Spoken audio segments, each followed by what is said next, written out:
Mesdames et messieurs, c'est une très grosse et lourde provocation que les hommes de Volodymyr Zelensky viennent de commettre sur le territoire de la Fédération de Russie après juste cet échange entre M. Vladimir Poutine et le chef d'État américain M. Donald Trump, qui ont pris l'initiative de faire un cessez-le-feu et ont interdit de frapper sur des sites énergétiques. Ah oui, l'Ukraine a été la première personne. Il faut partager cette vidéoconférence. L'Ukraine a été la première personne à frapper sur un site pétrolier. Mais Dieu merci, les Russes ont détruit les drones, mais les débris ont causé des dégâts majeurs sur le site en question. Alors, lorsque Poutine va agir, le monde entier va commencer à pleurnicher. Lorsque les Russes vont agir, le monde entier va commencer à porter critique à la Fédération de Russie. Mais pourtant, les réalités sont là. Les réalités sont sur le terrain. Mesdames et demoiselles et messieurs, l'heure est grave. Parce que les Russes, en fait, ne vont pas pardonner ça. C'est pourquoi l'heure est grave. Ils ne vont pas pardonner. Et comme l'Ukraine a osé vouloir anéantir cet accord de cessez-le-feu, ou bien ces négociations qui sont en cours, parce que l'Ukraine se voit en train de perdre. Ah oui, mesdames et messieurs, ils se voient en train de perdre énormément. Et la Russie, si on épargne la Russie de ces sites pétroliers, ils vont se faire beaucoup d'argent et continuer encore, voilà, de ravitailler leur armée militaire, tout ce qui s'ensuit, et de continuer à être très féroce face à l'Ukraine. Alors, Volodymyr Zelensky a montré qu'ils veulent toujours, qu'ils sont dans le but d'affaiblir la Fédération de Russie. Mais cette réponse de la Russie ne sera pas, voilà, ne se fera pas attendre. Mesdames et messieurs, qu'est-ce qu'ils nous disent? Selon les informations officielles, la Russie fait état d'un dépôt pétrolier en feu. Un dépôt pétrolier en feu après une attaque ukrainienne. Partagez la vidéoconférence, mettez beaucoup de j'aime et surtout, je vous en prie, partagez. Partagez. Parce que il faut les témoins, il faut que le monde entier soit témoin. Il faut que les gens voient, les gens comprennent et que les gens savent qui a commencé après le cessez-le-feu. Hier, le cessez-le-feu a été fait. Bon, ils ont mis en vigueur. Poutine a même demandé à ses hommes de ne plus frapper sur les infrastructures énergétiques ukrainiennes. Mais Volodymyr Zelensky, c'est le contraire des choses. Ah oui, c'est le contraire. Ils ont osé envoyer des drones sur les infrastructures pétrolières russes. Mesdames et messieurs, abonnez-vous si vous n'êtes pas encore abonné et mettez vos avis en commentaire. Selon les informations officielles, les hautes autorités ont rapporté que une attaque ukrainienne ayant visé un dépôt pétrolier du territoire de Krasnodar dans le sud de la Russie, une infrastructure qui est un principe concerné par le cessez-le-feu annoncé mardi. Vous comprenez? Une infrastructure qui est concernée par le cessez-le-feu annoncé hier, mardi. Mais le même mardi soir, l'Ukraine a visé cette infrastructure. Alors, mesdames et messieurs, est-ce que l'Ukraine veut la paix? L'Ukraine ne veut pas la paix. Mesdames et messieurs, qu'est-ce qu'ils nous disent?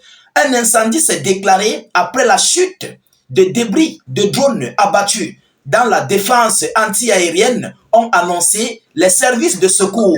Dans la matinée, les autorités avaient annoncé que la superficie de l'incendie au dépôt pétrolier avait augmenté. Ça avait augmenté. Elles ont ajouté que 227 personnes sont mobilisées. 227 personnes sont mobilisées pour lutter contre le feu. Contre le feu. 227 pompiers. Donc c'est énormissime. C'est énormissime.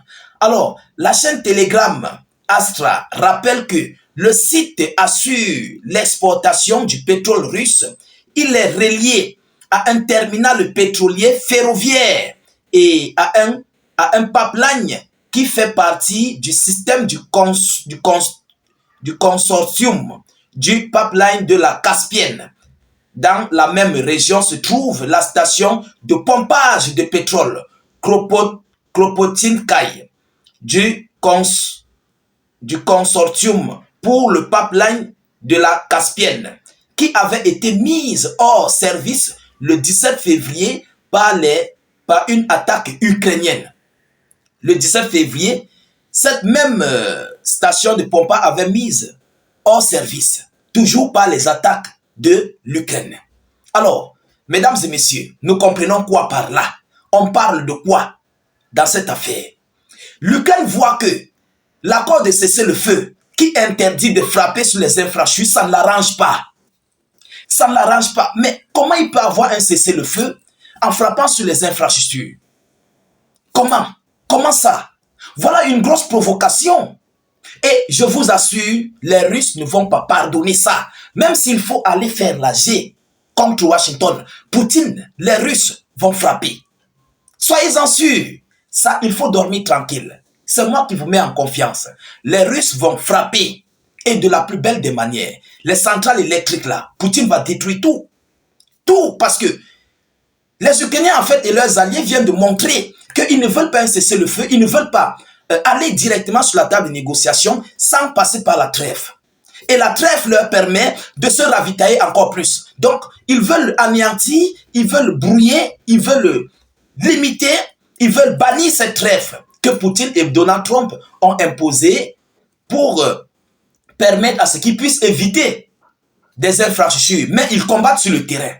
Volodymyr Zelensky, lui, il a besoin d'une trêve à sec. Mais c'est impossible.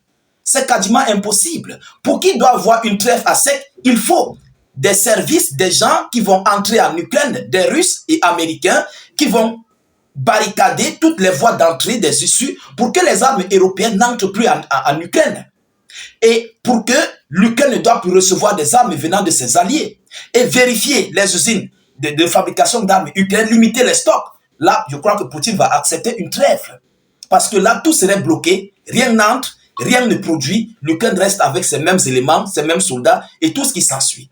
Alors, je crois qu'en ce moment-là, Poutine va accepter. Mais si ce n'est pas ça, mesdames, mesdemoiselles et messieurs, croyez-moi, je ne suis pas un stratège, mais les Russes ne vont jamais accepter ce qui veut se passer là. Ah oui, les Russes vont frapper, mais d'une manière très forte et très dure sur l'Ukraine. Et ça va faire couler assez d'encre. Même s'il faut gâter, Poutine est prêt à gâter. Poutine est prêt à gâter parce qu'il est d'abord largement en avance que ces gens. Vous comprenez? Il a le poids sur ce conflit. Même si c'est Washington qui vient, il est capable de maintenir Washington dans ce conflit. Alors, mesdames, mesdemoiselles et messieurs, est-ce que M. Donald Trump va demander aux avions de quitter aux États-Unis d'Amérique, de venir frapper sur la Russie? Mais ça, c'est déclarer la guerre directe à la Russie. Alors, ils ne peuvent que passer par l'Ukraine et c'est l'Ukraine qui va en subir les retombées. Alors, mesdames, mesdemoiselles et messieurs, voilà ici cette grosse provocation que l'Ukraine vient de faire ces dernières heures contre la Fédération de Russie sur le territoire russe après le début d'un cessez-le-feu et l'interdiction de frapper sur les infrastructures énergétiques des deux parties. Mais l'Ukraine a débuté à frapper sur les infrastructures russes en première position. Alors, il faut tout comprendre, nous devons tout comprendre. Ils veulent bannir ces négociations de paix et ils veulent forcer coûte que coûte Vladimir Poutine à monsieur Donald Trump à accepter une trêve à sec. Alors, est-ce que la Russie va accepter ça? Est-ce que la Russie va accepter à ce que l'Ukraine se réarme? Je ne crois pas, je crois que non. La situation serait très critique. Ce conflit russo-ukrainien risquerait de prendre une autre forme, une autre tournure dans les prochains jours à venir. Partagez au maximum la vidéoconférence, mettez-la partout à travers le monde, sécurisez la vidéo avec un maximum de j'aime et suffisamment de cœur. N'hésitez pas de mettre vos avis en commentaire. Abonnez-vous si vous n'êtes pas encore abonné pour ne plus rater notre page et ne plus rater nos vidéoconférences. Mettez vos avis en commentaire, je vous reviens tout à l'heure pour une prochaine série d'actualités. Soyez encore salués une fois de plus. Ciao, ciao.